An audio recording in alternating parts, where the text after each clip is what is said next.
আজকে বানিয়ে দেখাবো ফুলকপির পকোড়া। এটি খেতে ভীষণই মজার হয় এবং এটি একটি মুখরোচক খাবার। বিকেলে চা কফির সাথে এটা খেতে বেশ ভালো লাগে। এছাড়া এটি গরম গরম ডাল ভাতের সাথেও খেতে বেশ ভালো লাগে। যদি আপনাদের বাড়িতে ফুলকপি থাকে তাহলে অবশ্যই এই রেসিপিটি আজকেই ট্রাই করে ফেলুন। খেতে ভীষণই মজার হয়। চলুন তাহলে রেসিপিটি দেখা যাক।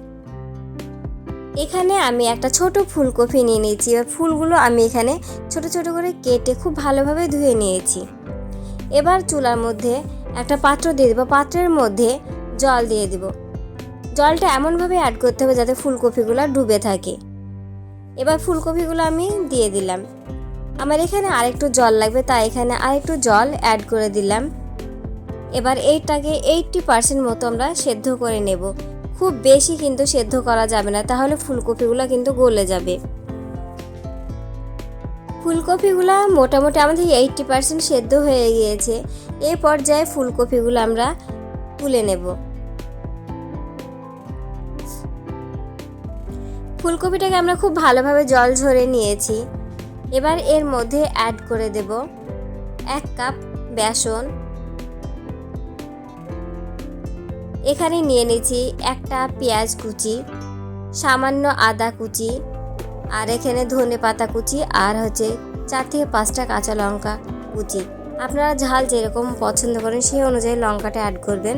এবার সমস্ত উপকরণগুলি আমি এর মধ্যে দিয়ে দিলাম। আপনারা চাইলে আদাটা পেস্ট করে দিতে পারেন, বাট আমি এখানে কুচি কুচি করে কেটে দিয়েছি। এটা মুখে পড়লে খেতে বেশ ভালো লাগে। এখানে আমি দিয়ে দিলাম সামান্য কালো জিরা, সামান্য গোটা জিরা, আর এখানে দিয়ে দিলাম আর অ্যাড করলাম সামান্য পরিমাণ মোহরি, সামান্য পরিমাণ গোলমরিচ গুঁড়া, আর হাফ চা চামচ চাট মশলা। এবার এর মধ্যে অ্যাড করে দেব সামান্য পরিমাণ আজওয়াইন। এটা আমি হাতে ম্যাশ করে নেব যাতে ফ্লেভারটা খুব সুন্দর আসে। এবার অ্যাড করে দেব স্বাদ মতো লবণ আর হাফ চা চামচ হলুদ গুঁড়া।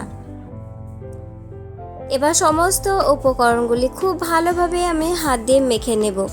এটা মাখতে মাখতে আস্তে আস্তে এটা জল ছাড়তে শুরু করে দেবে এবং সমস্ত উপকরণগুলি খুব ভালোভাবে গায়ে লেগে যাবে। খুব বেশি চাপ দিয়ে কিন্তু মাখা যাবে না, তাহলে ফুলকপিগুলো ভেঙে যাবে। এই পকোড়াতে ফুলগুলো গোটা গোটাই থাকবে। এবার এটা খুব ভালোভাবে মেখে গেলে এর মধ্যে আমরা অ্যাড করে দেব 1 চা চামচ রিফাইন অয়েল।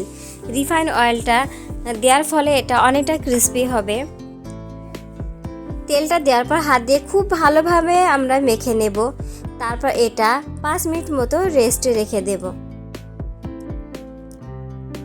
একটা কড়াইয়ের মধ্যে রিফাইন অয়েল নিয়ে নিয়েছি। অয়েলটা খুব ভালোভাবে গরম করে ফ্লেমটা মিডিয়ামে রেখে অল্প অল্প মিশ্রণ নিয়ে পকোড়া শেপ করে আমি তেলে এক এক করে ছেড়ে দেব।